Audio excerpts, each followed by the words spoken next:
Hi, everybody. It's Dr. Jennifer Levin from Grief to Growth, and I'm here to wish you a happy Friday.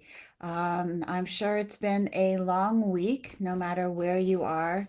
The weeks seem to be very challenging these days, but it is Friday afternoon, and for some of you, that may be a huge relief. For others of you, those of you especially who are struggling with your grief right now, it may not be as big of a relief. And so I'm here today to help you come up with a plan for your weekend, especially if you don't have anything scheduled. So, as you know, for our weekends, we come up, let me put this in front of you with a weekend planning sheet. You can always email us at info@fromgrieftogrowth.com for a copy of our weekend planning sheets. If you don't have one, go ahead and get out a piece of paper right now, and you want to make 3 columns with a line in the middle, and we're going to divide it. We start with our Friday evening. We have Saturday during the day, Saturday evening, Sunday during the day, and Sunday evening. We're looking to have either a personal event or an activity scheduled at each of those blocks of times. And once again, personal events are things that you kind of have to do. They're not always as fun. They're laundry, they're working out. Some of you might enjoy that. Laundry, exercising, taking care of any dependents, grandchildren, children, anyone who you look after, older adults. There are also other tasks that going to the market, preparing for your week. The activities are things that I want you to look forward to. Going for a hike, going to the movies, going out with friends, spending time in nature, walking your dog, anything that's very enjoyable to you. I'm going on a nice drive this weekend to an area. I have a friend in town, and I'm going to an area that I've never been to. So we're taking a car trip, and I'm looking forward to that very much.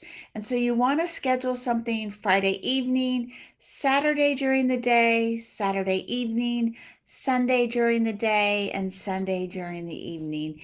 And ideally, you have a balance of personal events and activities that will help you during the weekend. Now, we also ask ourselves 3 questions every weekend. The first is, what are my weekend challenges? And these are particularly related to grief. You may have a personal anniversary that's coming up. You may have a birthday celebration that you're going to, a family event, anything that you're concerned about that may trigger your grief this weekend. And so you want to write that down as a challenge, as what is something that's going to challenge you this weekend and your grief in particular. The second thing you want to do is identify the resources that you have available to you to help you through this challenge. A lot of times we get so afraid of what we have to face that we don't think about the resources available to us to help us through the challenges that we have in front of us.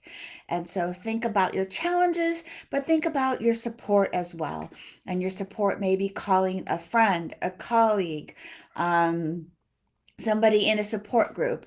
It may just be spending time by yourself, maybe going to get a massage. It may be spending time in nature. Excuse me. It may be one of your activities that may be one of your resources. But spend time and identify what's going to be your resource that's going to help you through your challenge. And our final question is, what is going to be my pleasant event? And pleasant events, which I explain, are something that I'm really going to look forward to. Now, some of the activities and personal events that are on your calendar for the weekend may be things that you have to do and not things that you want to do. And so I feel it's really important to have a pleasant event, and we call this activity pleasant event scheduling. And so it's really important. We call it PES, PES for short, to make sure that you have something on the calendar every day. And this actually doesn't apply just to the weekends, it applies every day. And it doesn't have to be something expensive. It could be a warm bath, a phone call with a friend, a favorite movie, a favorite meal, something that you can look forward to, preferably at the end of the day. So if it's a challenging day, you have, oh, at least I have this to look forward to. So make sure you have some pleasant events scheduled for your weekend as well. So that's it. Again, always feel free to email us at info@grieftogrowth.com to get a copy of our weekend planning sheet. You can always use a blank piece of paper. Wishing you well this weekend and take care of yourself. Bye for now.